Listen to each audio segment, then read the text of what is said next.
പിള്ളേർ പഠിക്കുന്നത് എക്സ്പീരിയൻസസിലൂടെയാണ്.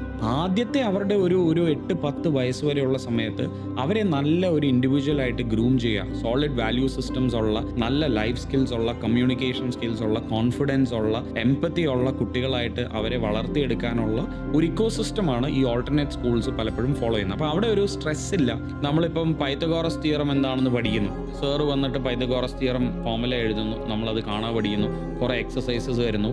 നാളെ നമ്മൾ ജീവിതത്തിൽ പൈത്തഗോറസ് തിയറം അപ്ലൈ ചെയ്യേണ്ട ഒരു സിറ്റുവേഷൻ വരുമ്പോൾ നമുക്കറിഞ്ഞൂടാ ഇവിടെ നമുക്ക് മനസ്സിലാവത്തില്ല. ഇതിനെ എക്സ്പീരിയൻഷ്യൽ ലേണിംഗിലോട്ട് കൊണ്ടുവരുമ്പോൾ ഇവരെ ഒരു പ്രാക്ടിക്കൽ ചാലഞ്ചിൽ ഇടുവാണ്, ഇവരെ കൊണ്ട് ചിന്തിപ്പിക്കുകയാണ്. നമ്മളെല്ലാം പ്രോബ്ലം സോൾവേഴ്സ് ആണ് അല്ലേ? നമ്മൾ കുഞ്ഞിലെ 1 വയസ്സിൽ നമ്മൾ പരിഹരിക്കുന്ന എന്തൊക്കെ പ്രശ്നങ്ങളുണ്ട് നമ്മുടെ ജീവിതത്തിൽ. നമുക്ക് ആഹാരം വേണം, എന്താണ് പ്രശ്ന പരിഹാരം? അപ്പൊ നമ്മളെ ഇത് ആരും പഠിപ്പിക്കേണ്ട ആവശ്യമില്ല. പക്ഷെ നമ്മുടെ എഡ്യൂക്കേഷൻ സിസ്റ്റം നമ്മളെ ഇതൊന്നും സ്പൂൺ ഫീഡ് ചെയ്തുകൊണ്ടിരിക്കുകയാണ്.